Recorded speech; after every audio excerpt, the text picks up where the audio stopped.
Hello दोस्तों, नमस्कार। स्वागत है हमारे new trick with DD channel में। तो आज हम विजन आईएएस की सेकेंड टेस्ट सीरीज का पहला भाग देखेंगे और हर प्रश्न को हम पूरी डिटेल के साथ देखेंगे ताकि एक प्रश्न से कम 5 प्रश्न आप खुद बना सकें और बीच बीच में हम ट्रिक्स भी देखेंगे ताकि आप किसी भी तरह से बोर ना हो सकें। तो चलिए आज का वीडियो स्टार्ट करते हैं बिना किसी देरी के।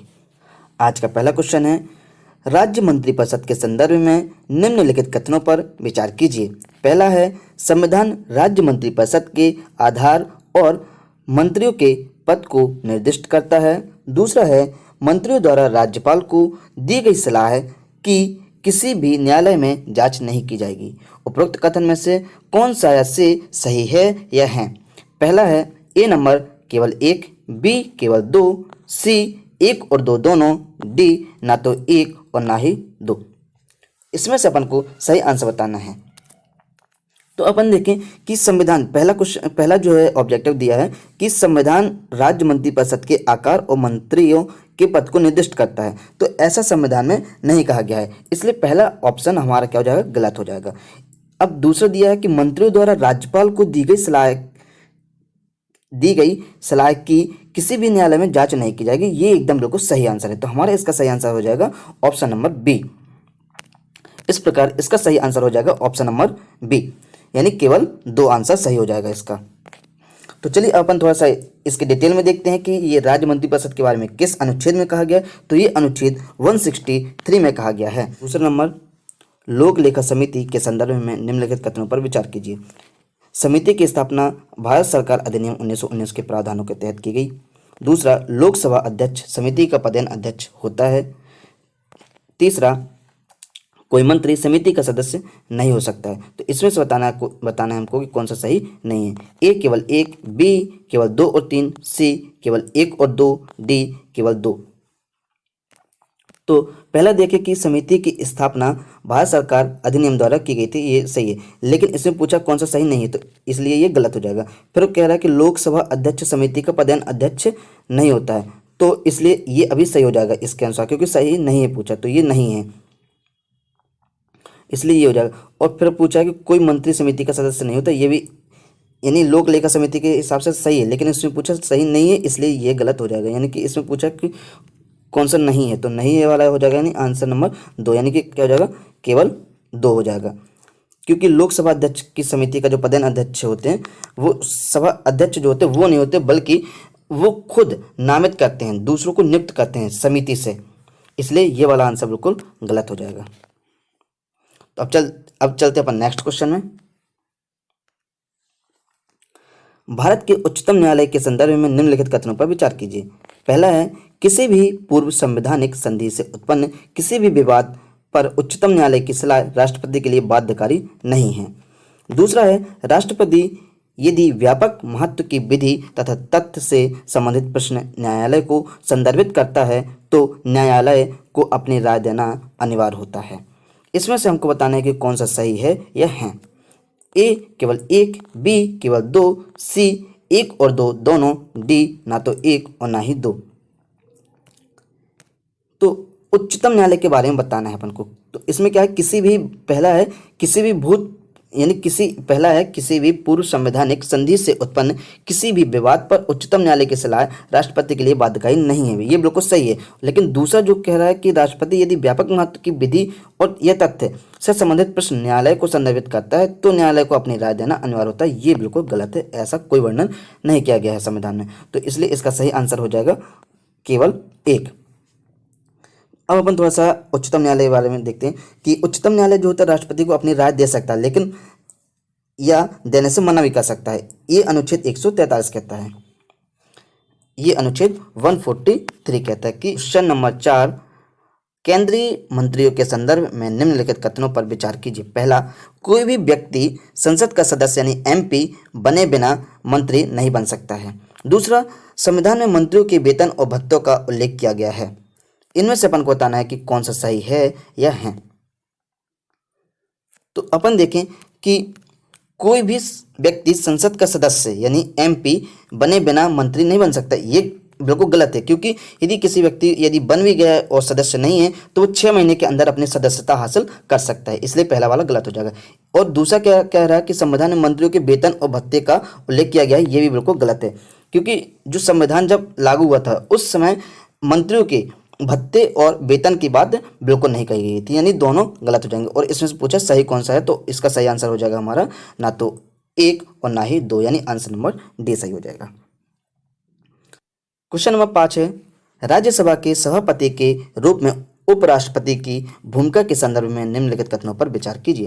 पहला है, वह राज्यसभा से संबंधित सभी प्रश्नों के लिए संविधान और प्रक्रिया के नियमों के निर्वाचन हेतु अंतिम प्राधिकारी होता है, यानी अंतिम प्राधिकारी है। दूसरा कह रहा है कि उनके भी निर्णय पूर्व उदाहरण बन जाते हैं जो बाध्यकारी प्रकृति के होते हैं।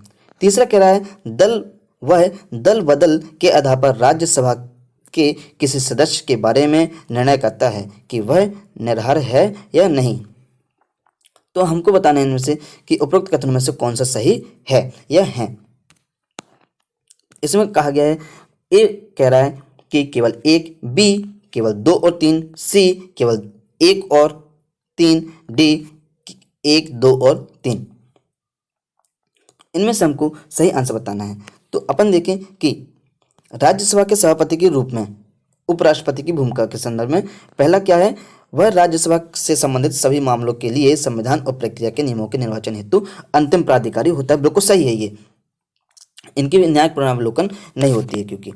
और दूसरा है, उनके भी निर्णय पूर्व उदाहरण बन जाते हैं जो बाध्यकारी प्रकृति के होते हैं, ये भी बिल्कुल सही है। और जो तीसरा है, वह दल बदल के आधार पर राज्यसभा के किसी सदस्य के बारे में यह निर्णय करता है कि वह निर्भर है या नहीं है, ये भी बिल्कुल सही, यानी इसके सही आंसर हो जाएंगे आंसर नंबर डी 1, 2 और 3। क्वेश्चन नंबर 6, लोकसभा अध्यक्ष की शक्तियों और कर्तव्यों का स्रोत है। पहला, भारत का संविधान। दूसरा, लोकसभा की प्रक्रिया और कार्य संचालन नियम। तीसरा, संसदीय परंपराएं। नीचे दिए गए कोड का प्रयोग कर सही उत्तर चुनिए। ए केवल 1, बी केवल 2, सी केवल 2 और 3, डी 1, 2 और 3। इसमें कहा गया है लोकसभा अध्यक्ष की शक्ति और कर्तव्य के बारे में बताना है। तो अपन देखें कि भारत का संविधान बिल्कुल देता है, शक्ति देता है, और जो लोकसभा की प्रक्रिया और कार्य संचालन नियम है ये भी बिल्कुल इनके पास शक्तियां हैं इसके लिए, और संसदीय परंपराएं भी हैं। तो यानी इसका तीनों आंसर सही हो जाएंगे। तो इसका सही आंसर हो जाएगा आंसर नंबर डी 1, 2 और 3। अब अपन चलते हैं नेक्स्ट क्वेश्चन में। क्वेश्चन नंबर 7, भारत में कीटनाशकों के संदर्भ में निम्नलिखित कथनों पर विचार कीजिए। पहला, भारत में कीटनाशकों का विनियमन कीटनाशक अधिनियम 1968 के तहत किया जाता है। दूसरा, रसायन और उर्वरक मंत्रालय द्वारा कीटनाशकों के उपयोग पर प्रतिबंधित आरोपित है। तीसरा, भारत में कीटनाशकों का विज्ञापन और प्रचार नहीं किया जा सकता है। उपरोक्त में से अपन को सही बताना है। ए केवल 1, बी केवल 1 और 3, सी केवल 2 और 3, डी 1, 2 और 3। इनमें से हमको बताना है कि कौन सा सही है। तो पहला देखें कि भारत में कीटनाशकों का विनियमन कीटनाशक अधिनियम 1968 के तहत किया जाता है, ये बिल्कुल सही है। और दूसरा है, रसायन और उर्वरक मंत्रालय द्वारा कीटनाशकों के उपयोग पर प्रतिबंध आरोपित है, तो ये बिल्कुल गलत है। रसायन और उर्वरक मंत्रालय ना होकर इसके कृषि और किसान कल्याण मंत्रालय है, इसलिए दूसरा गलत हो जाएगा। और तीसरा है, भारत में कीटनाशकों का विज्ञापन और प्रचार नहीं किया जाता, ये भी गलत होगा, क्योंकि कीटनाशक एक प्राणघातक रसायन होने के बावजूद भी भारत में इन्हें अन्य उपभोक्ताओं उत्पादों की तरह विज्ञापन और प्रचारित किया जाता है। उन्हें मीडिया के कई माध्यमों द्वारा विज्ञापित भी किया जाता है और उन किसानों को लक्षित किया जाता है जो प्रायः विपणन रणनीति से अनभिज्ञ होते हैं। इसके अतिरिक्त कीटनाशक कंपनियां प्रतिनिधियों या डीलरों के माध्यम से अपने उत्पाद के अत्यधिक उपयोग को प्रोत्साहित भी करती हैं। ये प्रायः किसानों के संपर्क के अंतिम बिंदु होते हैं और कीटनाशक के उपयोग को प्रभावी रूप से प्रभावित करने के लिए जाने भी जाते हैं, इसलिए ये बिल्कुल गलत हो जाएगा कि विज्ञापन नहीं होता है। तो इसका सही आंसर हो जाएगा केवल 1, यानी कि ए नंबर हो जाएगा केवल 1। अब अपन चलते हैं नेक्स्ट क्वेश्चन में। क्वेश्चन नंबर 8, समेकित ऋण शोधन निधि यानी कंसोलिडेटेड सिंकिंग फंड के संदर्भ में निम्नलिखित कथनों पर विचार कीजिए। पहला, यह आरबीआई के साथ राज्यों द्वारा अपनी देनदारियों के पुनर्भुगतान के लिए एक बफर के रूप में बनाई गई आरक्षित निधि है। दूसरा, यह निधि लोक लेखों के अनुरक्षित की जाती दूसरा यह लोक लेखे में अनुरक्षित की जाती है और इसका उपयोग ऋण के मोचन के अतिरिक्त किसी अन्य उद्देश्य के लिए नहीं किया जाता है। उपरोक्त में से सही बताना है। ए केवल 1, बी केवल 2, सी 1 और 2 दोनों, डी ना तो 1 ना ही 2। इनमें से हमको बताना है कि कौन सा सही है। तो समेकित ऋण शोधन निधि, सबसे पहले समेकित ऋण शोधन निधि क्या कहलाती है, इसका उद्देश्य क्या होता है। यह निधि राज्यों की संचित निधि के दायरे से बाहर लोक लेखा में अनुरक्षित की जाती है और इसका उपयोग ऋण के मोचन के अतिरिक्त किसी अन्य उद्देश्य के लिए नहीं किया जाता है। यानी कि दूसरा बिल्कुल सही हो जाएगा कि ऋण के अतिरिक्त नहीं किया जाता है। और आरबीआई के साथ जो पहला है, आरबीआई के साथ राज्यों द्वारा अपनी देनदारियों के पुनर्भुगतान के लिए एक बफर के रूप में बनाई जाती है, इसलिए यह भी बिल्कुल सही है। इसका सही आंसर सी 1 और 2 दोनों। अब अपन चलते हैं क्वेश्चन नंबर 9, प्रत्यानुदान यानी बोर्ड ऑफ क्रेडिट के संबंध में निम्नलिखित कथनों पर विचार कीजिए। 1, यह भारत के संसाधनों पर भारित किसी आकस्मिक मांग को पूरा करने के लिए दिया जाता है। दूसरा, यह एक असाधारण अनुदान है और मांग का वितरण साधारणतः बजट में नहीं दिया जाता है। इनमें से बताना है कि कौन सा सही है। ए केवल 1, बी केवल 2, सी 1 और 2 दोनों, डी ना तो 1 ना ही 2। अपन देखें कि जो वोट ऑफ क्रेडिट के संबंध में क्या है कि यह भारत के संसाधनों पर भारित किसी आकस्मिक मांग को पूरा करने के लिए दिया जाता है, ये बिल्कुल सही है। और यह एक असाधारण अनुदान है, ये भी बिल्कुल सही है। और मांग का वितरण साधारणतः बजट में नहीं दिया जाता है, इसलिए तो ये असाधारण है, क्योंकि साधारण बजट में नहीं दिया जाता है, इसलिए असाधारण अनुदान है। तो इसका सही आंसर हो जाएगा 1 और 2 दोनों, यानी कि आंसर नंबर सी हो जाएगा। लोकसभा द्वारा कार्यपालिका को दिए गए ब्लैंक की चेक की तरह होते हैं। 10, निम्नलिखित में से कौन सेवा मतदाता है जो डाक मतदाता के माध्यम से या परोक्ष यानी प्रॉक्सी मतदान के माध्यम से अपना वोट डालने के लिए पात्र होते हैं। पहला है अनिवासी भारतीय, दूसरा सशस्त्र बलों के सदस्य, तीसरा विदेश में नियोजित भारतीय राजनीतिक। इनमें से कौन सा सही उत्तर चुनना है। ए केवल 1 और 2, बी केवल 2 और 3, सी केवल 1 और 3, डी 1, 2 और 3। तो अब अपन देखिए इसमें से कि जो प्रॉक्सी यानी कि जो अपना वोट अलग से देते हैं, यानी परोक्ष रूप से देते हैं, यानी सीधे जाके वोट नहीं देते हैं, तो उसमें कौन है अनिवासी भारतीय।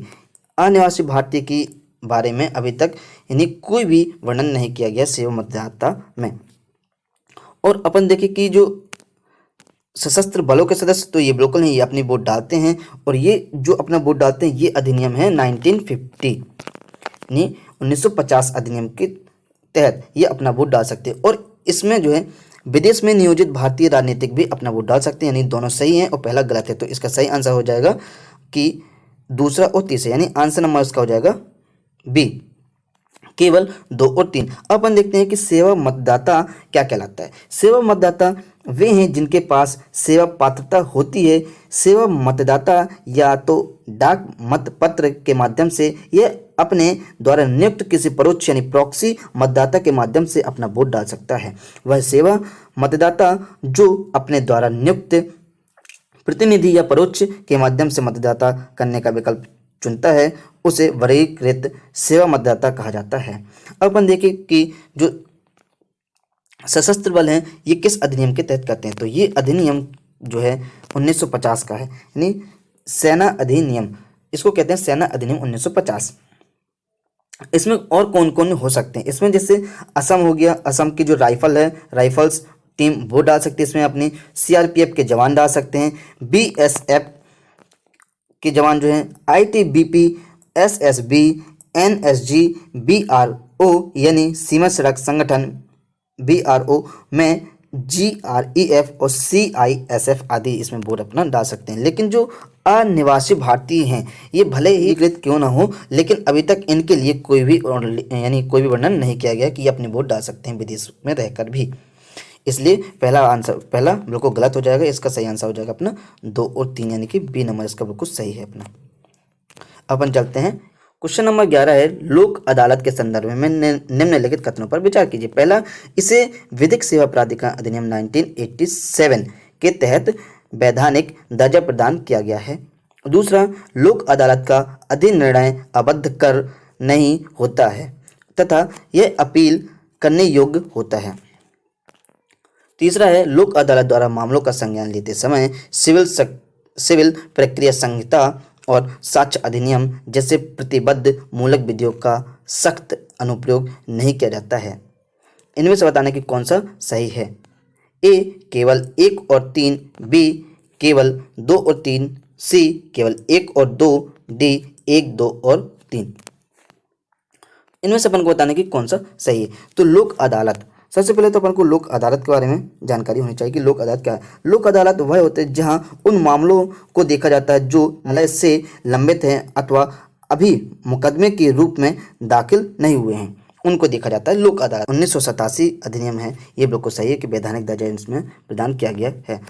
दूसरा है, लोक अदालत का अधिनिर्णय अबाध कर नहीं होता है, ये बिल्कुल गलत हो जाएगा। और यह अपील करने योग्य होता है, ये गलत है। यह अपील करने योग्य नहीं होता क्योंकि लोक अदालत में भी जो निर्णय होता है वो भी एक सही निर्णय होता है और उसको कहीं और अपील करने योग्य नहीं होता वो। और इसमें कोशिश की जाती है कि जो निर्णय है वो जल्द से जल्द सुलझाया जा सके। और तीसरा जो है, लोक अदालत पूरा मामलों का संज्ञान लेते समय सिविल प्रक्रिया संहिता और साक्ष्य अधिनियम जैसे पद्धति मूलक विधियों का सख्त अनुप्रयोग नहीं किया जाता है, ये भी बिल्कुल सही है। तो इसका सही आंसर हो जाएंगे 1 और 3, यानी कि इसका सही आंसर हो जाएगा आंसर नंबर ए। सूचना प्रणाली के संदर्भ में निम्नलिखित कथनों पर विचार कीजिए। पहला, यह प्रवासी श्रमिकों के लिए राज्यों में उनके सुचारू आवागमन को सुगम बनाने हेतु डिजाइन किया गया एक केंद्रीय ऑनलाइन कोष है। दूसरा, इसे नीति आयोग द्वारा विकसित किया गया है। तीसरा, इसे कोविड-19 के दौरान संपर्क में आने वालों का पता लगाने यानी कॉन्ट्रैक्ट ट्रेसिंग और आवागमन की निगरानी हेतु उपयोग किया जाता है। तो इसमें से बताना पड़ेगा कौन सा सही है। ए केवल 1, बी केवल 2 और 3, सी केवल 1 और 3, डी 1, 2 और 3। तो अपन देखें कि जो प्रवासी भारतीय वाला है यानी प्रवासी सूचना वाला, कि एक राज्य से जो दूसरे राज्य जो मजदूर जाते हैं उनके लिए जो है ये ऑनलाइन कोर्स है, बिल्कुल ये सही है। और कि इसे नीति आयोग द्वारा विकसित किया गया था, ये गलत है। इसको राष्ट्रीय आपदा प्राधिकरण यानी NDMA, national disaster management authority NDMA के द्वारा इसे यानी डिज़ाइन किया गया था। तो दूसरा जो ऑप्शन है वो गलत हो जाएगा, पहला सही है। और तीसरा जो कोविड-19 के दौरान संपर्क में आने वालों का पता लगाने के लिए ये निगरानी रखेगा, ये भी बिल्कुल सही है। तो इसका सही आंसर हो जाएगा 1 और 3, यानी इसका सही आंसर हो जाएगा सी नंबर, केवल 1 और 3। अपन चलते हैं नेक्स्ट क्वेश्चन में। क्वेश्चन नंबर 13, लोकसभा में अध्यक्ष के पद के संबंध में निम्नलिखित कथनों पर विचार कीजिए। एक अध्यक्ष के निर्वाचन की तिथि कार्यवाहक अध्यक्ष द्वारा निर्धारित की जाती है। दूसरा, अध्यक्ष जब सत्तारूढ़ दल का सदस्य होता है तो लोकसभा के विघटन होने के उपरांत अपने पद से त्यागपत्र दे देता है। इसमें से अपन को बताना सही कौन सा है। ए केवल 1, बी केवल 2, सी 1 और 2 दोनों, डी ना तो 1 और ना ही 2। अध्यक्ष के निर्वाचन की तिथि कार्यवाहक अध्यक्ष के द्वारा ना करके राष्ट्रपति जी के द्वारा की जाती है, राष्ट्रपति जी के द्वारा की जाती है। और दूसरा जो है, अध्यक्ष जब सत्तारूढ़ दल का सदस्य होता है तो लोकसभा के विघटन होने के उपरांत अपने पद से त्यागपत्र दे देता है, ये गलत है। तुरंत ही जैसे विघटन होते वैसे अपने जो पद है उससे त्यागपत्र नहीं देता है।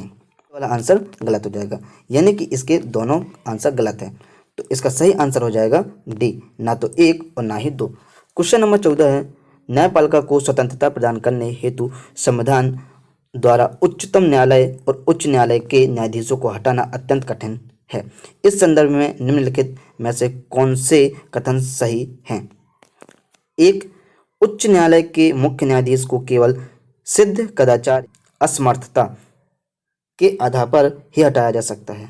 दूसरा है, न्यायाधीश के विरुद्ध आरोपों पर प्रस्ताव को संसद के दोनों सदनों में विशेष बहुमत से पारित किया जाना चाहिए।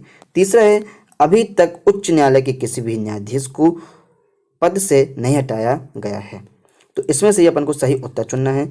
ए केवल 1 और 2, बी केवल 2 और 3, सी 1, 2 और 3, डी केवल 1 और 3। इसमें से अपन देखें कि उच्चतम न्यायालय के लिए और उच्च न्यायालय के लिए, तो उच्च न्यायालय के मुख्य न्यायाधीश को केवल सिद्ध कदाचार और असमर्थता के आधार पर ही हटाया जा सकता है, ये बिल्कुल सही है। और न्यायाधीश के विरुद्ध आरोपों पर प्रस्ताव को संसद के दोनों सदनों में विशेष बहुमत से पारित किया जाना चाहिए, ये भी बिल्कुल सही है। और तीसरा कह रहा है कि अभी तक उच्च न्यायालय के किसी भी न्यायाधीश को पद से नहीं हटाया गया, ये भी बिल्कुल सही है। अभी तक किसी भी उच्च न्यायालय के न्यायाधीश को अपने पद से यानी उनके पद से नहीं हटाया गया है। तो इसका सही आंसर हो जाएंगे 1, 2, 3, यानी आंसर नंबर हो जाएगा इसका सी। अब अपन चलते हैं नेक्स्ट क्वेश्चन में। क्वेश्चन नंबर 15 है, केंद्र व राज्यों के मध्य कर निर्धारण की शक्तियों के विभाजन के संबंध में निम्नलिखित कथनों पर विचार कीजिए। 1, समवर्ती सूची में उल्लिखित विषयों पर कर निर्धारण का जो अधिकार है वो अनन्य रूप से संसद में निहित है। दूसरा बोल रहा है कि किसी भी सूची में उल्लिखित विषयों पर करों को अधिरोपित करने का अधिकार राज्य मंडलों में निहित है। इसमें से अपन को बताना कौन सा सही है। ए केवल 1, बी केवल 2, सी 1 और 2 दोनों, डी ना तो 1 और ना ही 2। तो इसमें देखिए कि अपन केंद्र और राज्यों के मध्य निर्धारण जो शक्ति है उसमें, तो समवर्ती सूची जो है पहली बात तो दोनों में आता है, यानी राज्य और केंद्र दोनों इसमें यानी अधिकार बना सकते हैं, दोनों के पास अधिकार होते हैं। तो इसमें बोला है कि संसद में निहित है, यानी अनन्य रूप से संसद में निहित है, तो ये वाला गलत हो जाएगा। यदि संसद की जहाँ होता कि केंद्र और राज्य दोनों के पास है तो ये वाला सही हो जाता। और दूसरा जो कह रहा है कि किसी भी अनुसूची में उल्लिखित विषयों पर करों को अधिरोपित करने का अधिकार राज्य विधानमंडल में है। तो किसी भी सूची आया, देखिए किसी भी सूची, कोई सूची नहीं आया इसमें, क्योंकि 3 सूची होती है। कौन कौन सी? संघ सूची होती है, राज्य सूची होती है और समवर्ती सूची होती है। क्योंकि संघ सूची यदि होती तो केंद्र से बनाता, यदि राज्य सूची होती तो राज्य से बनाता, उसमें कोई अधिकार बनाने के लिए निर्धारण करने का अनन्य अधिकार होता है। और जो समवर्ती सूची है उसमें दोनों के पास होते हैं अधिकार, इसलिए इसमें बोला किसी भी अनुसूची, यानी कि इसका बात है कि संघ सूची में भी राज्य बना सकता है, तो ये वाला बिल्कुल गलत है। तो इसके दोनों आंसर अपने गलत हो जाएंगे। तो इसका सही आंसर हो जाएगा आंसर नंबर ना तो 1 और ना ही 2, यानी इसका सही आंसर हो जाएगा आंसर नंबर डी। तो इसका सही आंसर हो जाएगा आंसर नंबर डी, ना तो 1 और ना ही 2। अब अपन देखते हैं नेक्स्ट क्वेश्चन। क्वेश्चन नंबर 16 है कि निम्नलिखित युग्मों पर विचार कीजिए। सुर्खियों में प्रतीत समूह देश समूह और सुर्खियों में प्रजातीय समूह हैं और दूसरे में देश है। उइगर जो है प्रजाति वो चीन की है, पहला बता रहा। दूसरा बोल रहा कि ओरोमो इराक की है और तीसरा कुर्द जो है इथोपिया की है। इसमें से सही सुमेलित बताना है। ए केवल 1, बी केवल 2 और 3, सी केवल 1 और 2, डी 1, 2 और 3। तो इसमें देखिए कि ये जो जाति है उइगर जाति जो है चीन की है, ये बिल्कुल सही बात है, ये बिल्कुल सही है, क्योंकि जो उइगर है चीन की सबसे बड़ी जाति है। और ओरोमो जो है इथोपिया की जाति है, ना कि इराक की है। और कुर्द जो है वो इराक की है, इसलिए ये दोनों गलत हो जाएंगे, यानी केवल 1 हो जाएगा। तो इसका सही आंसर हो जाएगा केवल ए। अब अपन देखते हैं नेक्स्ट क्वेश्चन। दोस्तों यदि आपको जाति और देश के बारे में यदि आपको ट्रिक चाहिए तो आप कमेंट करके जरूर बताएं, तो उसके लिए भी मैं जल्द ही आपके लिए वीडियो प्रोवाइड करा दूंगा। अब चलते हैं नेक्स्ट क्वेश्चन में। क्वेश्चन नंबर है 17वां। निर्वाचन क्षेत्रों के परिसीमन हेतु परिसीमन आयोग की नियुक्ति का अधिकार प्राप्त है? पहला है भारत निर्वाचन आयोग को, दूसरा राज्य निर्वाचन आयोग को, तीसरा राष्ट्रपति को या चौथा संसद को। तो इनमें से आपको सही आंसर बताना है। तो निर्वाचन क्षेत्रों के परिसीमन हेतु परिसीमन आयोग की नियुक्ति कौन करते हैं? वो करते हैं राष्ट्रपति, यानी कि इसका सही आंसर हो जाएगा आंसर नंबर सी, यानी राष्ट्रपति को है नियुक्ति करने का अधिकार। क्वेश्चन नंबर 18 है, राष्ट्रपति के निर्वाचन के संदर्भ में निम्नलिखित कथनों पर विचार कीजिए। पहला, राष्ट्रपति के निर्वाचन में मतदान खुले मतदान द्वारा होता है। दूसरा बोल रहा है राष्ट्रपति का निर्वाचन first past the post system के सिद्धांत के अनुसार होता है। तीसरा है राष्ट्रपति के निर्वाचन में नोटा का प्रावधान अनुप्रयोजित नहीं होता है। इसमें से बताना कि कौन सा सही है। यह है ए केवल 1 और 3, बी केवल 3, सी केवल 1 और 2, डी केवल 1, 2 और 3। तो इसमें से अपन को सही आंसर बताना है। तो अपन देखें कि जो राष्ट्रपति जी का निर्वाचन जो होता है वो अप्रत्यक्ष रूप से होता है, यानी खुले मतदान नहीं होता है, यानी ये वाला आंसर गलत हो जाएगा। दूसरा जो देखते हैं कि राष्ट्रपति का जो निर्वाचन होता है first past the post system के सिद्धांत से नहीं होता है। और जो नोटा का प्रावधान जो अनुप्रयोज्य नहीं होता है, ये बिल्कुल सही है। तो इसका सही आंसर हो जाएगा आंसर नंबर बी केवल 3। क्वेश्चन नंबर 19 है भारतीय संविधान ने लोकसभा और विधानसभा के सदस्यों के निर्वाचन हेतु अनुपातिक प्रतिनिधित्व की पद्धति को अंगीकार नहीं किया है, क्योंकि पहला है मतदाताओं के लिए पद्धति की जटिलता को समझना कठिन है। दूसरा, भारत में बहुल राजनीतिक दल सरकार में अस्थिरता उत्पन्न करेंगे। तीसरा है यह दलगत पद्धति के महत्व को कम करती है। इसमें से अपन को सही उत्तर चुनना है। तो ए केवल 1, बी केवल 1 और 3, सी केवल 1 और 2, डी 1, 2 और 3। तो इसका सही आंसर हो जाएगा कि पहला है मतदाता के लिए पद्धति की जटिलता को समझना कठिन होगा, बिल्कुल सही है ये।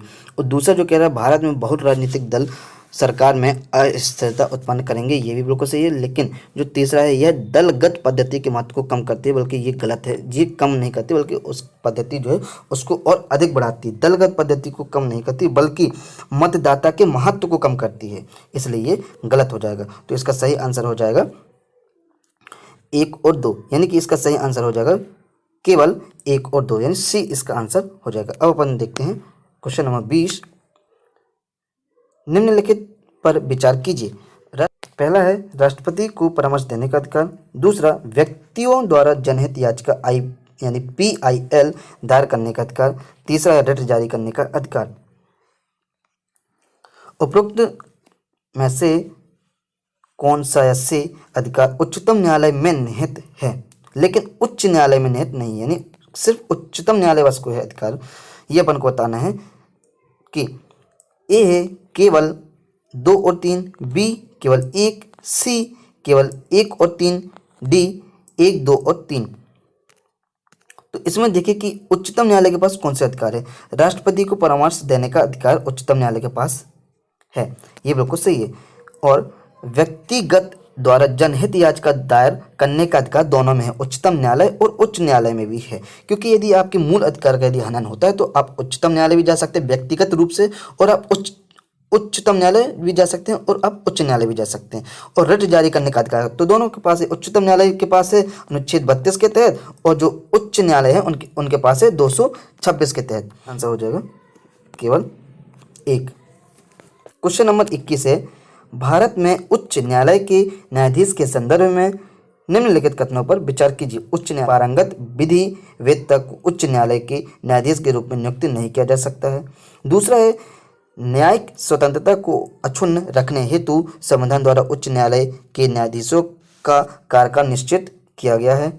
तीसरा है न्यायाधीश राज्य के राज्यपाल के समक्ष शपथ लेता या प्रतिज्ञान करता है। इनमें से बताने कि कौन सा से सही है यह है। पहला है केवल 2, बी केवल 1 और 3, सी केवल 1 और 2, डी 1, 2 और 3। तो अब अपन इसमें देखें कि उच्चतम न्यायालय के संदर्भ में, तो किसी पारंगत विधिवेत्ता को उच्च न्यायालय के न्यायाधीश के रूप में नियुक्त नहीं किया जा सकता है, ये बिल्कुल सही है। और जो दूसरा कह रहा है कि न्यायिक स्वतंत्रता को अक्षुण्ण रखने हेतु उनका जो कार्यकाल है वो निश्चित किया गया है, ये गलत है, क्योंकि इनकी जो न्यायाधीश होते हैं, जो उनकी न्यूनतम आयु है वो उसका भी वर्णन नहीं किया गया है। कि राज्यपाल के समक्ष शपथ लेता है या प्रतिज्ञान करता है, ये बिल्कुल सही है। तो इसके सही आंसर हो जाएंगे 1 और 3, यानी कि इसका सही आंसर हो जाएगा आंसर नंबर बी। अब अपन देखते हैं नेक्स्ट क्वेश्चन।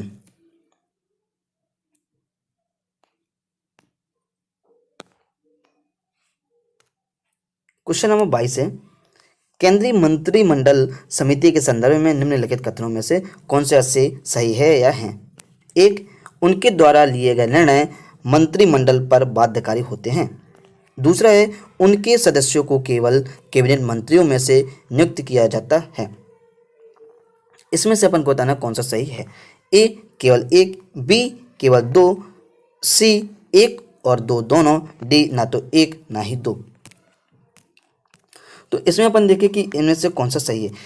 तो केंद्रीय मंत्रिमंडल की जो समिति होती है उसके लिए उनके द्वारा लिए गए निर्णय जो है मंत्रिमंडल के लिए बाध्यकारी नहीं होते हैं, ये वाला गलत हो जाएगा। दूसरा जो उनके सदस्यों को केवल कैबिनेट मंत्रियों में से नियुक्त किया जाएगा, ऐसे कोई वर्णन संविधान में नहीं किया गया है, यानी ये वाला आंसर भी बिल्कुल गलत हो जाएगा। तो इसका सही आंसर हो जाएगा ना तो 1 और ना ही 2। क्वेश्चन नंबर 23, निम्नलिखित में से कौन सी विशेषताएं भारत में निर्वाचन को स्वतंत्र और निष्पक्ष बनाती है? पहला, सार्वभौमिक वयस्क मताधिकार। दूसरा, निर्वाचन आयोग की स्वतंत्रता। तीसरा, मतदान प्रक्रिया में वीवीपैट का उपयोग। कूट का अपन को सही उत्तर चुनना है।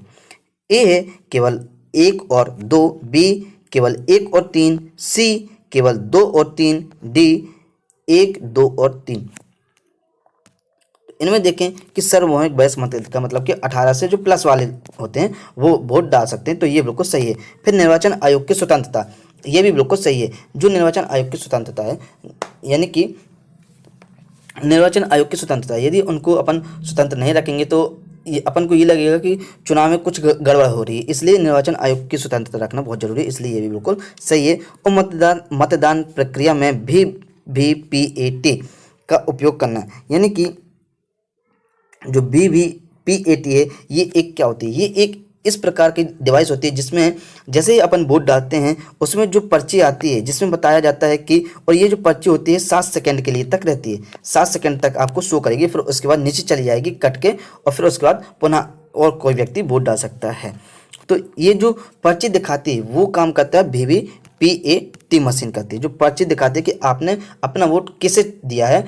तो इस प्रकार आप अपना जो वोट है वो आप देख सकते हैं कि आपने किसको दिया है। तो ये बिल्कुल सही, यानी अपन को तीनों इसके सही हैं। तो इसका सही आंसर हो जाएगा आंसर नंबर डी 1, 2 और 3। 24 देखते हैं, संविधान द्वारा प्रदत्त पंचायतों में सीटों के आरक्षण के संदर्भ में निम्नलिखित कथनों में से कौन सा सही है? पहला, SC/SC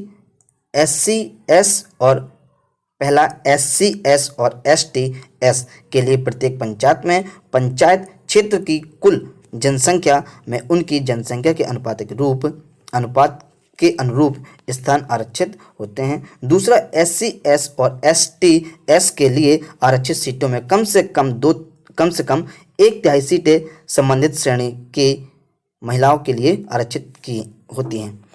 तीसरा है, किसी राज्य की विधायिका किसी भी पंचायत में पिछड़े वर्गों के पक्ष में सीटों के आरक्षण का प्रावधान कर सकती हैं। इसमें से अपन को सही उत्तर चुनना है। ए केवल 1, बी केवल 2 और 3, सी केवल 1 और 3, डी 1, 2 और 3। तो इसका सही आंसर अपन को देखना है। तो इसके सही आंसर हो जाएंगे कि इसमें जो कुल संख्या है वो अनुपातिक रूप से होता है, बिल्कुल सही है।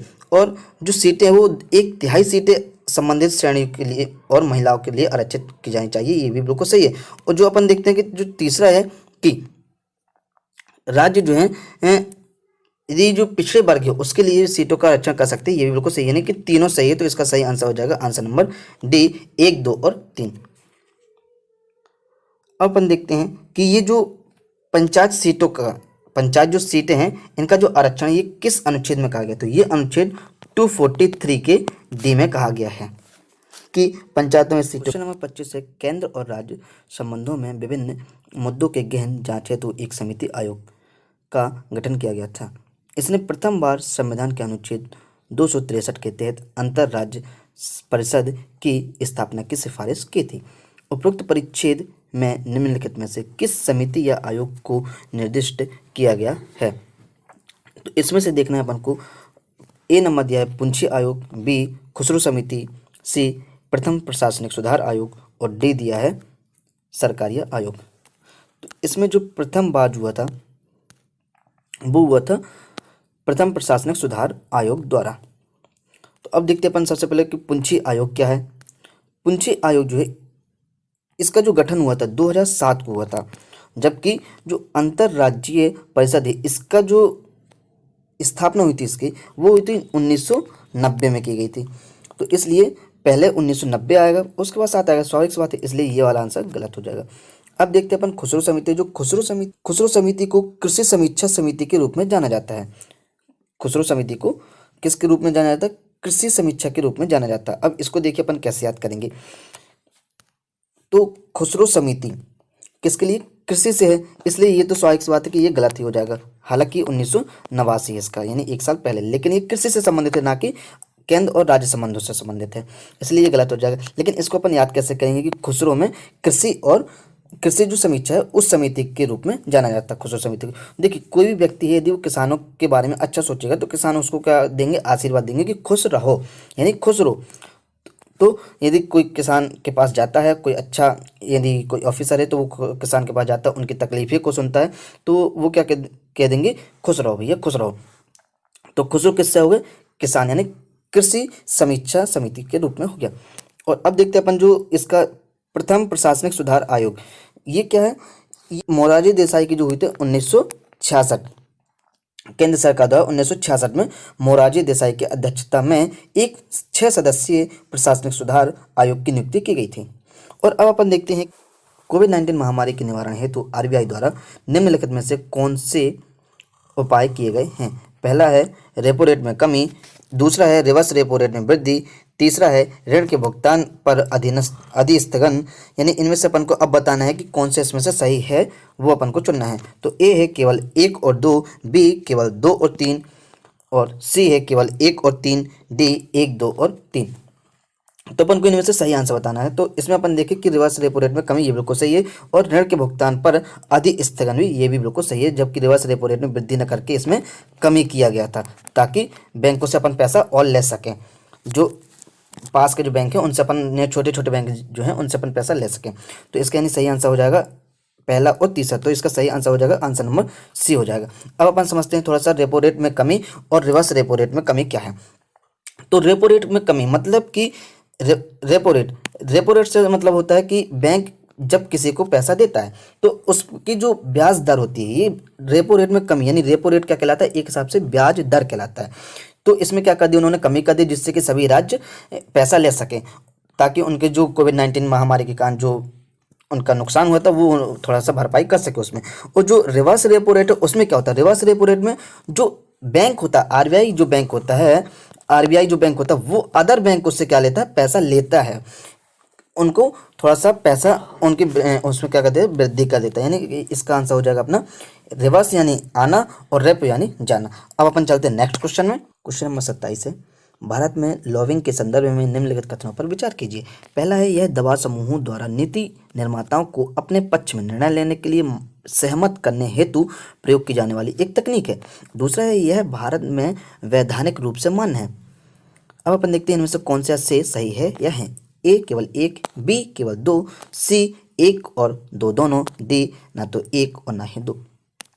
तो अपन देखें कि जो लॉबिंग होता है, सबसे पहले अपन को लॉबिंग शब्द का पता होना चाहिए, तभी अपन इसका सही आंसर लगा पाएंगे। तो लॉबिंग क्या कहलाती है? लॉबिंग वे सार्वजनिक अधिकारियों जो प्रारंभ में भले ही उनके विपरीत अनुकूल प्रवृत्ति रखते हों या न रखते हों को उन नीतियों को अपनाने और लागू करने के संबंध में सहमत करने का प्रयास करते हैं, जिसके बारे में उन्हें लगता है कि वे उनके हितों के लिए सार्वजनिक फायदेमंद सिद्ध होगी। यह तकनीक ही लॉबिंग कहलाती है, यानी कि अपन को भले उनके पक्ष में ना हो, लेकिन अपन कहेंगे कि नहीं आपके लिए ये फायदेमंद है, तो आप हमारे में आ जाएंगे कि हाँ हाँ ठीक है, आपने बिल्कुल जो नीति बनाई है बिल्कुल सही है, तो यानी दूसरे जो समूह है वो अपने में कर लेना, वही कहलाती है लॉबिंग। यानी यह दबाव समूह द्वारा नीति निर्माताओं को अपने पक्ष में निर्णय लेने के लिए सहमत करने हेतु प्रयोग की जाने वाली एक तकनीक है।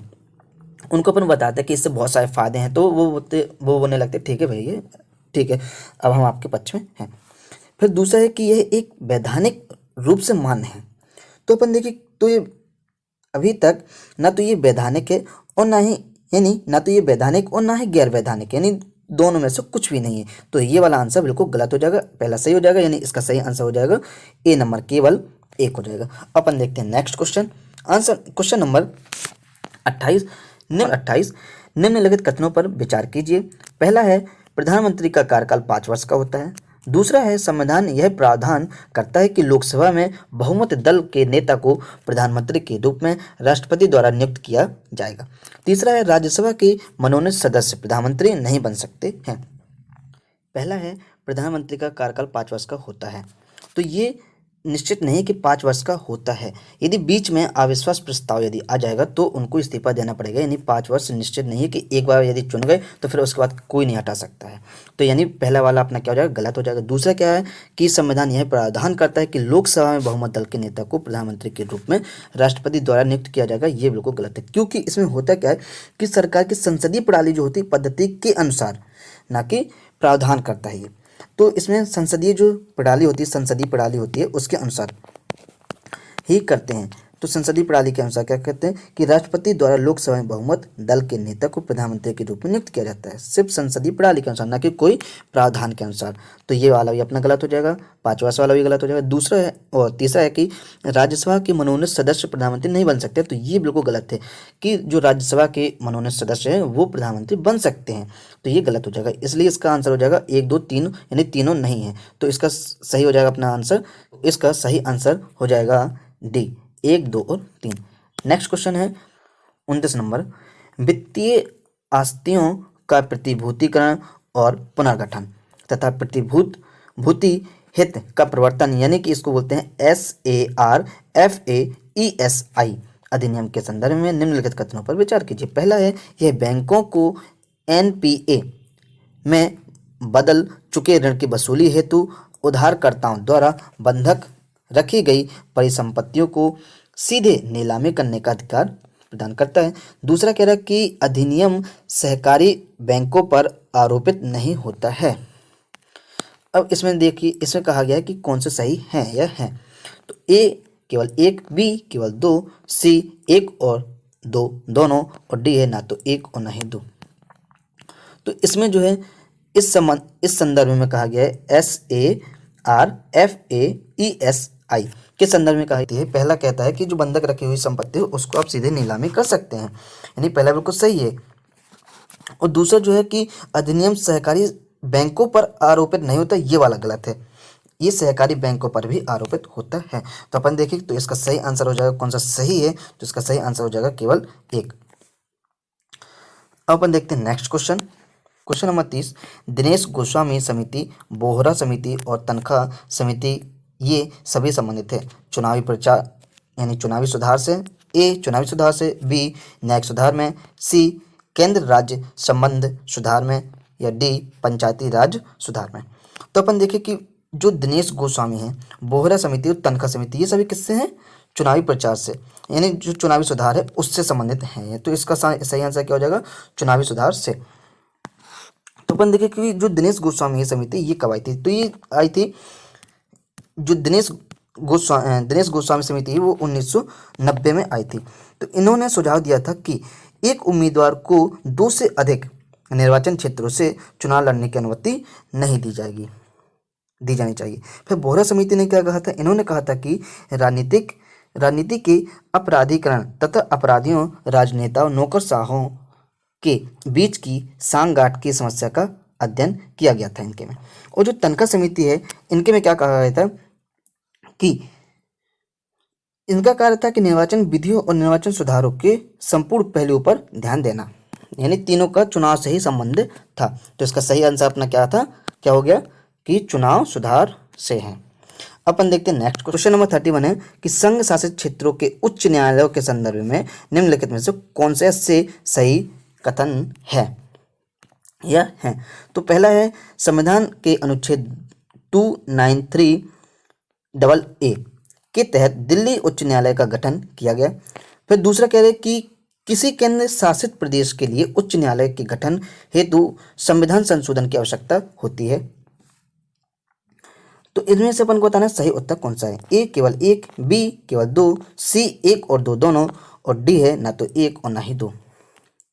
तो अपन देखिए उच्चतम न्यायालय के संदर्भ में जो है कि जो उच्चतम न्यायालय, जो दिल्ली का उच्चतम न्यायालय है, उसका जो गठन किया गया है, क्या वो 239 के तहत किया गया? ये बिल्कुल गलत है।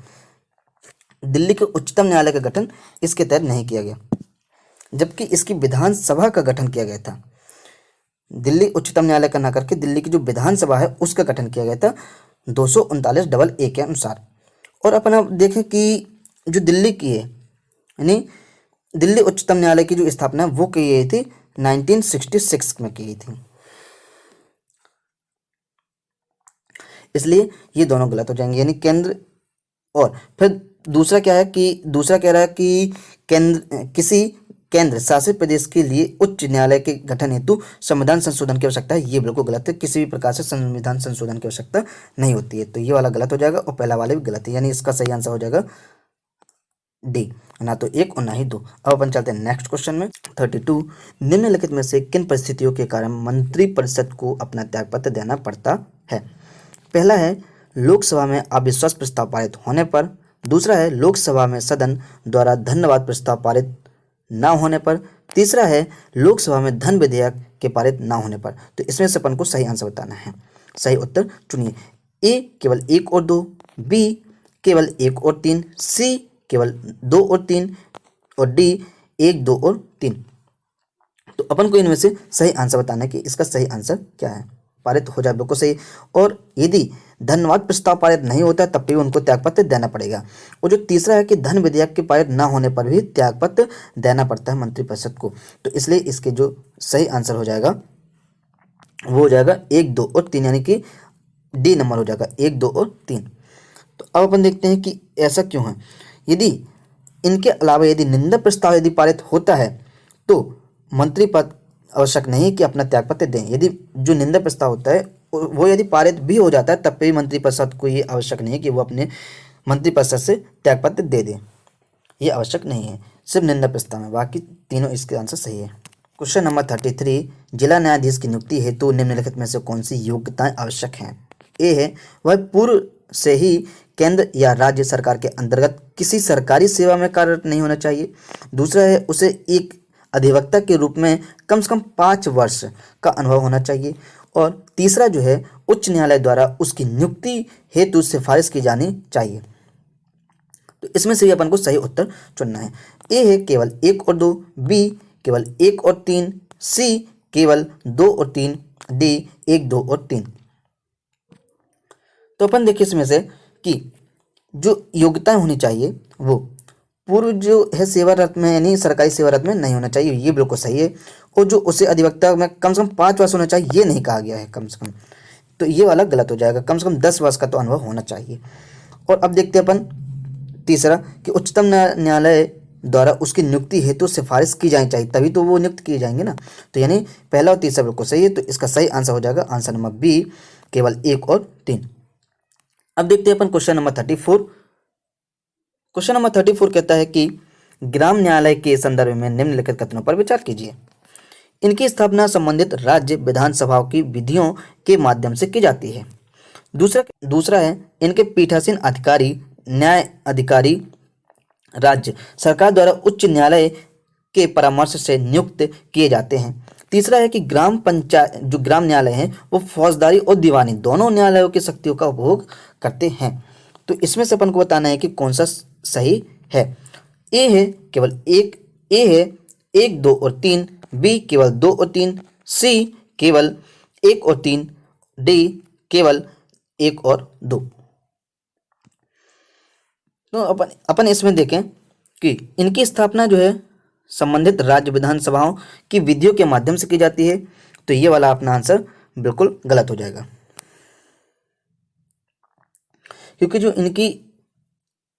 इनकी स्थापना जो होती है संबंधित राज्य विधानसभा की विधियों के माध्यम से नहीं की जाती है, जबकि इनकी स्थापना की जाती है ग्राम न्यायालय अधिनियम 2008 के तहत की जाती है, ना कि विधानसभाओं की विधियों के माध्यम से। तो इनकी ग्राम न्यायालय के संदर्भ में यानी 2008 जो अधिनियम है उसके द्वारा इनकी नियुक्ति की जाती है। अब अपन देखते हैं क्वेश्चन जो दूसरा है, वो कहता है कि इसके पीठासीन अधिकारी न्यायाधीश अधिकार राज्य सरकार द्वारा उच्च न्यायालय के परामर्श से नियुक्त किए जाते हैं। ये बिल्कुल सही है, उच्च जो न्यायालय है उसके परामर्श से नियुक्त किए जाते हैं। और तीसरा जो है इनको दोनों जो उनका उपभोग करते हैं, ये भी बिल्कुल सही। तो इसका सही आंसर हो जाएगा 2 और 3, यानी कि इसका सही आंसर हो जाएगा बी नंबर। तो अब देखते हैं अपन नेक्स्ट क्वेश्चन 35। विज्ञान और प्रौद्योगिकी के संदर्भ में हाल ही में सुर्खियों में रहा ANITA यानी अनीता है। यह एक रेडियो टेलीस्कोप जिसे अल्ट्रा हाई एनर्जी कॉस्मिक रे न्यूट्रिनो का पता लगाने हेतु उपयोग किया जाता है। दूसरा, एक उपग्रह जिसे आर्कटिक में हिम के पिघलने की दर को मापने हेतु लॉन्च किया गया है। सी है, एक उपकरण जिसका गुरुत्वाकर्षण तरंगों का पता लगाने हेतु किया जाता है। और डी है, भारत का प्रथम मानव सदृश यानी ह्यूमनॉइड रोबोट है। तो इसमें अपन को बताना है कि ANITA क्या है। तो ANITA है एक रेडियो टेलीस्कोप है जिसे अल्ट्रा हाई एनर्जी कॉस्मिक रे न्यूट्रिनो का पता लगाने के लिए उपयोग किया जाता है, यानी कि इसका सही आंसर हो जाएगा आंसर नंबर ए हो जाएगा। तो अब अपन देखते हैं ANITA यानी अनीता क्या है। तो अनीता के संदर्भ में अपन देखें तो अनीता एक ऐसा उपकरण टेलीस्कोप होता है जिसका उपयोग अंटार्कटिका के ऊपर उड़ने वाले वैज्ञानिक गुब्बारे के माध्यम से अल्ट्रा हाई एनर्जी कॉस्मिक रे न्यूट्रिनो का पता लगाने के लिए किया जाता है। अनीता किसी प्रकार के न्यूट्रिनो कणों का पता लगाने के लिए नासा की प्रथम वेधशाला भी है। यदि मान के चलिए क्वेश्चन आ जाएगा कि नासा की प्रथम वेधशाला कौन सी है, तो वो है अनीता, यही है। और अपन अब देखें कि न्यूट्रॉन क्या है। न्यूट्रॉन एक ऐसे कण होते हैं जो उप परमाणु कण होते हैं जिनमें विद्युत आवेश नहीं होता है, एक भी नहीं। यानी न्यूट्रॉन होते हैं वो, एक भी उसमें आवेश नहीं होता है। अब देखते हैं अपन क्वेश्चन नंबर 36। भारत मार्केट के संदर्भ में निम्नलिखित कथनों पर विचार कीजिए। यह समस्त खुदरा व्यापारियों हेतु एक राष्ट्रीय ई कॉमर्स बाजार है। दूसरा है, यह लॉजिस्टिक एवं विनिर्माताओं से लेकर अंतिम उपभोक्ताओं तक आपूर्ति श्रृंखला में उद्योपांत यानी एंड टू एंड सेवाएं प्रदान करता है, जिसमें घरेलू डिलीवरी भी शामिल है। और तीसरा कह रहा है कि वाणिज्य और उद्योग मंत्रालय की पहल है। अपन को इसमें बताना है कि इसका सही आंसर क्या है। अपन देखें कि जो मार्केट जो है यानी ई कॉमर्स जो है वो भारत समस्त खुदरा जो व्यापार है, कम से कम 95% खुदरा व्यापार है, उसको सोच रहे हैं भारत जो सोच रहा है कि एक बड़ा मार्केट बनाएंगे जिसको बोलते हैं ई कॉमर्स, राष्ट्रीय ई कॉमर्स बाजार, यानी पहला वाला बिल्कुल सही है। और दूसरा जो है यह लॉजिस्टिक्स एवं विनिर्माताओं से लेकर यानी सीधे घरेलू डिलीवरी है, ये बिल्कुल सही, क्योंकि ऑनलाइन का काम ही होता है कि घर तक पहुंचाने यानी एंड टू एंड तक करना। लेकिन यह और तीसरा जो कह रहा है कि यह वाणिज्य और उद्योग मंत्रालय की पहल है, ये वाला गलत है, क्योंकि ये जो वाणिज्य है और उद्योग मंत्रालय इसकी पहल न होकर अखिल भारतीय व्यापारी संघ यानी confederation of all India traders यानी CAIT ने घोषणा की थी। तो इसलिए तीसरा वाला बिल्कुल गलत हो जाएगा। तो अब अपन देखिए कि इसका सही आंसर पहला दूसरा यानी कि आंसर नंबर इसका ए हो जाएगा। अब अपन देखिए क्वेश्चन नंबर 37 कहता है कि the state of world's forest यानी फॉरेस्ट बायोडाइवर्सिटी और पीपल्स रिपोर्ट किसके द्वारा प्रकाशित की गई है। पहला, संयुक्त राष्ट्र पर्यावरण यानी UNEP तथा खाद्य एवं कृषि संगठन। दूसरा है संयुक्त राष्ट्र शैक्षिक वैज्ञानिक और सांस्कृतिक संगठन यानी यूनेस्को। तीसरा है प्रकृति हेतु विश्वव्यापी निधि यानी WWF। और डी नंबर है संयुक्त राष्ट्र विकास कार्यक्रम UNDP तथा खाद्य और कृषि संगठन FAO के द्वारा। तो अपन इसका सही आंसर देखें कि फॉरेस्ट और डाइवर्सिटी ऑफ पीपल्स जो है ये किसके द्वारा प्रकाशित किए गए, तो इसका सही आंसर हो जाएगा आंसर नंबर ए हो जाएगा, संयुक्त राष्ट्र पर्यावरण कार्यक्रम तथा खाद्य एवं कृषि संगठन द्वारा किया गया था। अपन देखते हैं नेक्स्ट क्वेश्चन 38, केंद्रीय मंत्रिपरिषद के संबंध में निम्नलिखित में से कौन सा या से कथन सही है। एक, मूल संविधान में मंत्रिपरिषद की संख्या से संबंधित कोई सीमा निर्धारित नहीं की गई है। और दूसरा जो 97वें संविधान संशोधन अधिनियम द्वारा यह उपबंध किया गया कि संसद के किसी भी सदन का सदस्य जिसे दल बदल के आधार पर अयोग्य घोषित किया जाता है उसे मंत्री पद हेतु भी अयोग्य घोषित किया जाता है। तो इसमें अपन को सही उत्तर बताना है, तो केंद्रीय मंत्रिपरिषद के संबंध में बताना है। तो ये बिल्कुल पहला बिल्कुल सही है कि मूल संविधान में मंत्रिपरिषद की जो संख्या है उसका कोई सीमा निर्धारित नहीं की गई है। हालांकि 15% कहा जाता है कि 15% मंत्री जो होंगे उसमें। और अब अपन देखिए जो 97वें संविधान संशोधन अधिनियम में यह उपबंध किया गया है, 97वें संविधान संशोधन में ना करके 91वें संविधान संशोधन में यह उपबंध किया गया है कि जो संसद के किसी भी सदन का सदस्य जिसे दल बदल के आधार पर अयोग्य घोषित किया जाता है उसे मंत्री पद हेतु भी अयोग्य घोषित किया जाएगा। ये अनुच्छेद कौन से संविधान संशोधन में कहा गया, 91वें संविधान संशोधन 2003 में कहा गया है। तो अपन इसको कैसे याद करेंगे, यानी मंत्री केंद्रीय मंत्री, तो देखिए केंद्रीय मंत्री यानी, और इसमें आया दल बदल के आधार पर। तो दल बदल क्यों बदलेंगे, क्योंकि उनको पहले 9 रुपये मिलते थे और अब उनको 1 रुपये मिल रहे। इसमें देखिए जो दल बदल संबंध, यदि दल बदल जो शब्द आया है इसमें जो है 91वें संविधान संशोधन, इसको अपन याद कैसे करेंगे। पहले उनको 9 रुपये मिलते थे, ठीक है, लेकिन अब उनको जब 1 रुपये मिलने लगे तो उन्होंने क्या कर दिया, अपना दल जो है परिवर्तन कर दिया, बदल गए, क्योंकि भाई कहाँ 9 रुपये कहाँ 1 रुपये, बहुत अंतर होता है दोनों में। तो इसलिए उन्होंने क्या कर दिया, परिवर्तन कर दिया, सीधे 9 से 1 रुपये आ गए थे, इसलिए उन्होंने दल परिवर्तन कर दिया, यानी 91वें संविधान संशोधन द्वारा। और अब 91वें संविधान संशोधन अधिनियम 2003 द्वारा, ठीक। और अब अपन देखते हैं नेक्स्ट क्वेश्चन। तो इसका जो सही आंसर हो जाएगा, क्वेश्चन नंबर 38 का सही आंसर क्या था अपना, आंसर नंबर हो जाएगा अपना ए। क्वेश्चन है 39, प्रधानमंत्री की अध्यक्षता वाली राष्ट्रीय एकता परिषद यानी नेशनल इंटीग्रेशन काउंसिल में निम्नलिखित शामिल है। पहला, केंद्रीय मंत्री, दूसरा लोकसभा व राज्यसभा दोनों में विपक्ष के नेता, तीसरा है सभी राज्यों व केंद्र शासित प्रदेशों के मुख्यमंत्री। तो NIC के बारे में अपन को बताना है, तो इसमें से सही शब्द अपन को चुनना है, सही विकल्प कौन सा है। ए केवल 1, बी केवल 2 और 3, सी केवल 1 और 3, डी 1, 2 और 3। तो अब अपन देखें कि जो NIC यानी NI और सी जो है इसके बारे में क्या है, इसमें केंद्रीय मंत्री भी होंगे, दूसरा है लोकसभा तथा राज्यसभा दोनों के में जो विपक्ष के नेता वो भी शामिल होंगे, और तीसरा जो है सभी राज्यों व केंद्र शासित प्रदेशों के मुख्यमंत्री भी शामिल होंगे। तो इसके यानी तीनों सही हैं। तो इसका सही आंसर क्या हो जाएगा, आंसर नंबर डी हो जाएगा, यानी 1, 2 और 3 सही हो जाएगा। अब अपन देखें कि जो NIC है इसके बारे में अपन देखें, केंद्र सरकार द्वारा विविधता में एकता एक राष्ट्रीय सम्मेलन आहूत किया गया जिसमें लिए गए निर्णय का अनुसरण करते हुए 1961 में राष्ट्रीय एकता यानी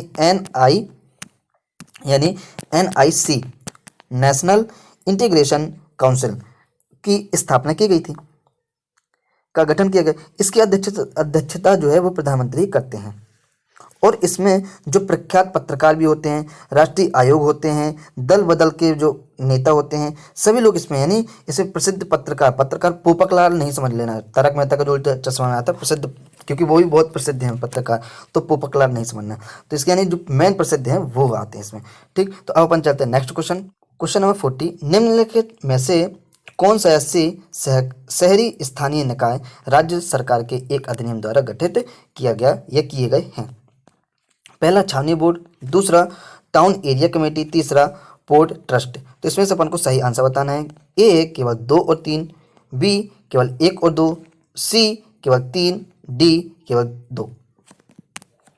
तो अपन देखें कि राज्य सरकार एक अधिनियम के द्वारा, तो इसमें क्या आ जाएगा, सही आंसर इसका हो जाएगा आंसर नंबर 2, यानी कि टाउन एरिया कमेटी। तो इसका सही आंसर हो जाएगा अपना आंसर नंबर डी हो जाएगा। वो कैसे? क्योंकि नगर पालिका प्रशासनिक हेतु एक छावनी बोर्ड का गठन करता है। जो छावनी क्षेत्र है वो नगर पालिका के लिए करता है, नगर प्रशासन के लिए करता है, इसलिए पहला वाला गलत हो जाएगा अपना। और जो पोर्ट ट्रस्ट है वो क्या करता है? जो पोर्ट ट्रस्ट होता है, जैसे जो मुंबई हो गया, कोलकाता हो गई, चेन्नई जैसे पतन में दो उद्देश्यों के लिए होता है। एक तो पतन के प्रबंधन के लिए और सुरक्षा के लिए, तथा दूसरा होता है नागरिक सुविधा उपलब्ध कराने के लिए। तो पोर्ट वाला भी यानी गलत हो जाएगा। तो अब बचा कौन? Town area committee. तो इसका सही आंसर हो जाएगा अपना डी नंबर हो जाएगा। अपन देखते हैं नेक्स्ट क्वेश्चन 41। निम्नलिखित में से किन प्रस्तावों को पारित कर किसी मंत्री की निंदा की जा सकती है? ए है विशेष अधिकार प्रस्ताव, दूसरा निंदा प्रस्ताव, तीसरा ध्यान आकर्षण प्रस्ताव। तो इसमें से अपन को सही उत्तर चुनना है। ए केवल 1 और 2, बी केवल 2 और 3, सी केवल 1 और 3, डी 1, 2 और 3। तो इसमें जो निंदा है वो अपन को बताने की किससे की जाती है? तो निंदा, एक तो निंदा प्रस्ताव तो स्वाभाविक सी बात है, बिल्कुल निंदा और निंदा बिल्कुल मैच करे, तो यानी ये तो बिल्कुल एकदम परफेक्ट होगा, यानी पहला तो यानी दूसरा नंबर एकदम सही होगा। और विशेष अधिकार जो प्रस्ताव है ये भी बिल्कुल सही होगा, क्योंकि जो विशेष अधिकार होता है उसमें कहते क्या है कि यह किसी मंत्री द्वारा संसदीय विशेष अधिकार के उल्लंघन से संबंधित होता है। और जो ध्यान आकर्षण है इसमें जो है संसद के किसी सदस्य द्वारा किसी मंत्री का ध्यान सार्वजनिक हित की दृष्टि से अत्यंत महत्वपूर्ण विषय की ओर आकर्षित करने और उससे संबंधित प्रश्न पूछने और उस पर आधिकारिक बयान लेने हेतु प्रस्तुत किया जाता है। इसलिए कथन 3 सही नहीं है, सिर्फ बयान पूछने के लिए, ना कि उसकी निंदा करने के लिए। तो दोनों गलत हो जाएंगे, यानी इसका सही आंसर हो जाएगा अपना आंसर नंबर ए हो जाएगा। अपन चलते हैं नेक्स्ट क्वेश्चन। राज्य विधान परिषद के सदस्यों के निर्वाचन के संबंध में निम्नलिखित कथनों में से कौन सा से सही है या है? 1/3 सदस्य स्थानीय निकायों के सदस्यों द्वारा निर्वाचित होते हैं।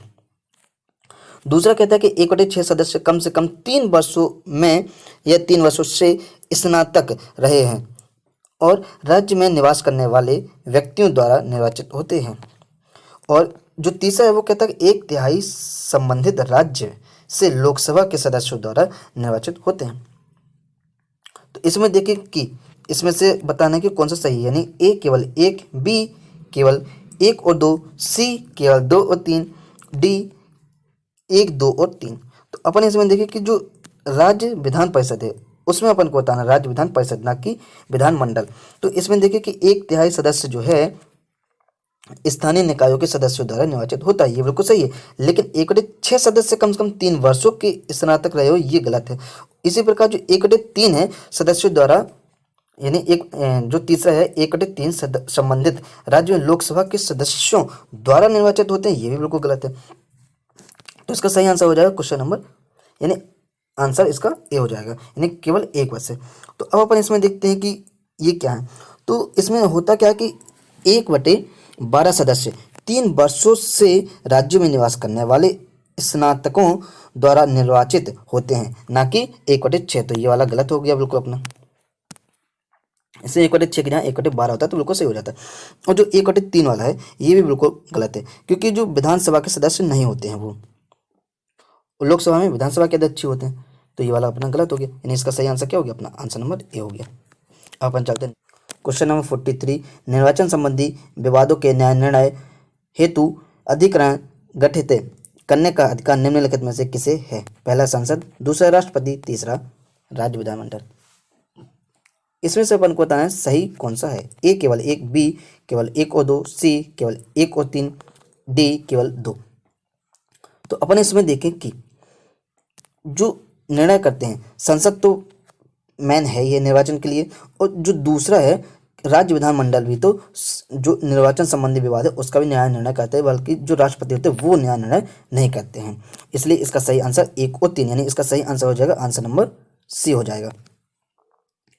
तो ये देखते हैं अपन कि जो निर्वाचन संबंधी है इसके बारे में, जो 42वें संविधान संशोधन अधिनियम 1976 जो हुआ था, 1976 में एक नया भाग जो हुआ था, 14वां भाग जोड़ा गया था, उसमें कि अंतर स्थापित किया गया था और उसमें अधिकरण नाम शब्द भी जोड़ा गया था। और इस भाग को भी अधिकरण नाम से भी जाना जाता है, इसको अधिकरण, क्योंकि इसमें शब्द आया था अधिकरण गठित।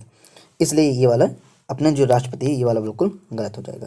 Question number 44। यदि भारत में प्रत्यक्ष निर्वाचन प्रणाली को फर्स्ट पास्ट दी पोस्ट यानी सर्वाधिक वोट पाने वाले की जीत प्रणाली जो है उससे समानुपातिक प्रतिनिधित्व में परिवर्तन कर दिया जाए तो निम्नलिखित में से कौन सा परिणाम सबसे अधिक होने की संभावना है। एक है राजनीतिक दल मतों के अनुपात में सीटें जीत जाएंगे यानी जीतेंगे। दूसरा जो है समाज के विभिन्न वर्गों को सरकार से अधिक प्रतिनिधित्व मिलेगा। तीसरा जो है सरकार के गठन के लिए अधिक संख्या में बहुदलीय गठबंधन हो सकता है। और डी जो हो रहा है कि सभी कथन सही हैं। तो इसके अपन देखें तो जो निर्वाचन प्रणाली है उसमें जो सर्वाधिक वोट पाने के लिए ये बिल्कुल पूरे के पूरे सही इसके आंसर हो जाएंगे, यानी कि तीनों सही। इसका तो इसका सही आंसर क्या हो जाएगा, आंसर नंबर डी यानी सभी कथन सही हैं। 45 अंतर राज्य परिषद के संदर्भ में निम्नलिखित कथनों पर विचार कीजिए। पहला कह रहा है कि परिषद का निर्णय जो सभी पक्षों के लिए बाध्यकारी होता है। दूसरा कहता है परिषद की वर्ष में कम से कम 2 बैठकें होनी चाहिए। तीसरा कहता है कि परिषद की स्थायी समिति की अध्यक्षता प्रधानमंत्री करते हैं। तो इसमें से अपन को बताना है कौन सा सही है। तो ए केवल 1 और 2, बी केवल 2 और 3, सी केवल 3 और डी उपरोक्त में से कोई नहीं। तो अब अपन देखिए इसमें से कौन सा सही है। तो अंतः राज्य परिषद के संदर्भ में बताना है। तो परिषद का जो निर्णय होता है सभी पक्षों के लिए बाध्यकारी बिल्कुल नहीं होता, क्योंकि सभी के बहुमत से ही निर्णय होता है। तो ये बिल्कुल गलत हो जाएगा। दूसरा जो है परिषद की वर्ष में कम से कम 2 बैठकें नहीं होती जबकि 3 बैठकें होनी चाहिए। तो ये वाला गलत हो गया। अब परिषद की स्थायी समिति की अध्यक्षता प्रधानमंत्री करते हैं, ये वाला भी बिल्कुल गलत हो जाएगा। करते हैं केंद्रीय गृह मंत्री करते हैं, इसलिए ये वाले भी गलत हो जाएंगे। केंद्रीय गृह मंत्री करते हैं। तो तीनों यानी इसके गलत हो जाएंगे। और इसमें बताना सही कौन सा है, तो इसमें हो जाएगा आंसर नंबर डी उपरोक्त में से कोई नहीं। अपन क्वेश्चन नंबर 46 कहता है कि निम्नलिखित में से कौन सी परिस्थितियां किसी राजनीतिक दल को भारत में राष्ट्रीय दल के रूप में मान्यता देने के लिए पर्याप्त है। ए कहता है कि वह लोकसभा के साधारण निर्वाचन में 4 सीटें प्राप्त करता है और किन्हीं 4 अथवा अधिक राज्यों में वैध मतों से 6% मत प्राप्त करता है। दूसरा कह रहा है कि वह लोकसभा साधारण निर्वाचन में कम से कम 3 राज्यों में 2 सीटें यानी 2% सीटों पर विजय होता है। और जो तीसरा कह रहा है कि उसे कम से कम 2 राज्यों में राज्य स्तरीय दल के रूप में मान्यता प्राप्त होनी चाहिए। तो अब अपन को बताना है इसमें से कौन सा सही है। इसमें पहला कह रहा है कि केवल 1 और 2, बी कह रहा है केवल 2 और 3, सी केवल 1 और 3, जबकि डी 1, 2 और 3। तो इसमें से अपन को बताना है कि कौन सा इसमें से सही है। तो जो राष्ट्रीय दल के रूप में है तो पहला बिल्कुल सही है, क्योंकि जो 4 सीटें होती हैं वो प्राप्त करना और 4 से अधिक राज्यों में वैध मतों से 6% मत प्राप्त करना ये बिल्कुल सही है। और जो लोकसभा साधारण निर्वाचन में कम से कम 3 राज्यों से 2% सीटें पर विजय होता है ये भी बिल्कुल सही है। और अपन देखते हैं कि उसे कम से कम 2 राज्यों में स्तरीय दल की रूप में मान्यता प्राप्त होनी चाहिए, जबकि ये गलत है, जबकि 4 राज्यों में होना चाहिए। यानी कि जैसे ही राष्ट्रीय दल के रूप में यदि बात आएगी तो अपन को 4 शब्द याद रखना। 4 से अपन 3 तक जाएंगे, लेकिन 3 से अपन 2 में नहीं जाएंगे, इसलिए ये अपना गलत हो जाएगा। तो इसका सही आंसर हो जाएगा 1 और 2, यानी कि आंसर नंबर इसका ए सही हो जाएगा। क्वेश्चन नंबर 47 राज्यसभा के सदस्यों के कार्यकाल के संबंध में निम्नलिखित कथनों पर विचार कीजिए। पहला है संविधान ने राज्यसभा के सदस्यों की पद अवधि को निर्धारित किया है। दूसरा है इसके 1/3 सदस्य प्रत्येक दूसरे वर्ष सेवानिवृत्त होते हैं। तो इसमें से अपन को बताना कौन सा सही नहीं है। तो केवल 1, केवल 2, सी 1 और 2 दोनों, डी ना तो 1 और ना ही 2। तो इसमें से बोला कि सही नहीं है, तो इसका सही नहीं है आंसर हो जाएगा अपना केवल जो पद अवधि है उसको निर्धारित नहीं किया गया, यानी कि अपना आंसर इसमें नहीं पूछा तो नहीं अपना हो जाएगा आंसर नंबर ए। जबकि 2/3 सदस्य प्रत्येक दूसरे वर्ष सेवानिवृत्त होते हैं राज्यसभा में, तो दूसरा सही था। इसमें पूछा लेकिन नहीं, तो दूसरा एकदम सही है। अपन जाते हैं नेक्स्ट क्वेश्चन में। क्वेश्चन नंबर है 48 निम्नलिखित में से कौन सा विषय संविधान की 11वीं अनुसूची के अंतर्गत आता है। पहला है कृषि, दूसरा भूमि सुधार का कार्यान्वयन, तीसरा प्राथमिक और माध्यमिक विद्यालय की शिक्षा और चौथा है सार्वजनिक वितरण प्रणाली, जबकि 5वां है विवाह विच्छेद। तो नीचे दिए गए कूट का सही उपयोग करिए। ए केवल 1, 2 और 4, बी केवल 2, 3 और 4, सी केवल 1, 3 और 5, जबकि डी केवल 1, 2, 3 और 4। तो अब अपन देखते हैं कि जो 11वीं अनुसूची है इसके अंदर क्या कहा गया है। जो 11वीं अनुसूची है उसमें 29 कार्यात्मक विषय जो हैं उसकी बात कही गई है। उसमें से पहला जो है कृषि है, बिल्कुल सही है, क्योंकि जिसके अंतर्गत कृषि विस्तार शामिल है। दूसरा भूमि सुधारों का कार्यान्वयन, और तीसरा जो है प्राथमिक शिक्षा, प्राथमिक और माध्यमिक विद्यालय की शिक्षा, और चौथा जो है सार्वजनिक वितरण प्रणाली, ये भी बिल्कुल सही। लेकिन विवाह और विवाह विच्छेद इसकी जो वर्णन नहीं किया गया, यानी इसका सही आंसर हो जाएगा अपना आंसर नंबर डी। 1, 2, 3 और 4 आंसर सही हो जाएगा। दोस्तों इस वीडियो की पीडीएफ आपको डिस्क्रिप्शन में लिंक मिल जाएगी, तो आप वहां से भी एक बार रिवाइज अपना कर सकते हैं। अपन चलते क्वेश्चन नंबर 49। घड़ियाल के संदर्भ में निम्नलिखित कथनों पर विचार कीजिए। उन्हें IUCN प्रजाति की लाल सूची यानी रेड लिस्ट में क्रिटिकली इंडेंजर्ड के रूप में वर्गीकृत किया गया है। और दूसरा जो है भारत में अपने प्राकृतिक आवास में घड़ियाल केवल चंबल नदी में पाए जाते हैं। इसमें से बताना है केवल जो सही हैं। ए केवल 1, बी केवल 2, सी 1 और 2 दोनों, जबकि डी ना तो 1 ना ही 2। तो इसमें देखिए अपन कि जो घड़ियाल है, घड़ियाल को रेड सूची में शामिल किया गया, ये एकदम सही है।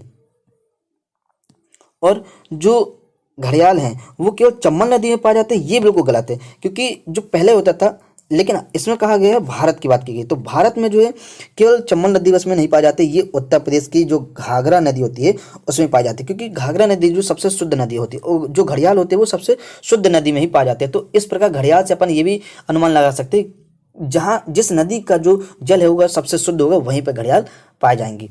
और वो अपनी धूप, अपनी एनर्जी लेने के लिए वो धूप में आते हैं, धूप और वहाँ सेकते हैं, यानी बाहर आके नल जल से। और जो छोटे जो घड़ियाल होते हैं वो गहरे पानी में ही रहना पसंद करते हैं। और जो घड़ियाल होते हैं, तो घड़ियाल को नुकसान जो है कुत्ते और मानव के द्वारा पहुंचाया जाता है, क्योंकि जो उनके अंडे होते हैं वो कुत्ते खा जाते हैं और मानव भी कई बार उठा के ले जाते हैं। इसलिए उनको सिर्फ इन्हीं से खतरा है, मानव और कुत्तों से खतरा है। तो इसलिए इसका उसमें पूछा सही है तो केवल ए, यानी केवल 1 है। आज की वीडियो का लास्ट क्वेश्चन, क्वेश्चन नंबर 50। निम्नलिखित विधेयकों में से किस या किन का संसद में पुनः स्थापन करने से पहले राष्ट्रपति की पूर्व सिफारिश की आवश्यकता होती है? पहला धन विधेयक, दूसरा संविधान संशोधन विधेयक, तीसरा राज्य की सीमाओं का परिवर्तन। तो इसमें से अपन को सही उत्तर बताना है। तो ए है 1, 2 और 3, बी केवल 2 और 3, सी केवल 1 और 3, डी केवल 2। तो इसमें अपन देखें कि जो पूर्व सिफारिश की आवश्यकता होती है, तो धन विधेयक तो बिल्कुल सही है, और संविधान संशोधन विधेयक इसके लिए कोई पहले आवश्यकता बिल्कुल नहीं होती है, संविधान संशोधन। और जबकि राज्य की सीमाओं का परिवर्तन यदि अपन को करना है, तो पहले अपन को राष्ट्रपति जी से पूर्व सिफारिश लेनी पड़ेगी, या उनका नाम परिवर्तन करना है या दूसरा राज्य करवाना है, तो इसके लिए अपन को क्या करनी होती है, राष्ट्रपति की सिफारिश लेनी बहुत जरूरी होती है। तो इसका यानी पहला और तीसरा, तो इसका सही आंसर हो जाएगा आंसर नंबर सी। तो यदि आपको ये वीडियो अच्छी लगी हो तो वीडियो को लाइक करें, अपने दोस्तों के साथ शेयर करें, ताकि अधिक से अधिक लोग इसको वीडियो को देख सकें। और हमारे चैनल में यदि आप नए हैं और यदि आपको वीडियो अच्छी लगी हो तो हमारे चैनल को सब्सक्राइब जरूर करें, ताकि आपको नोटिफिकेशन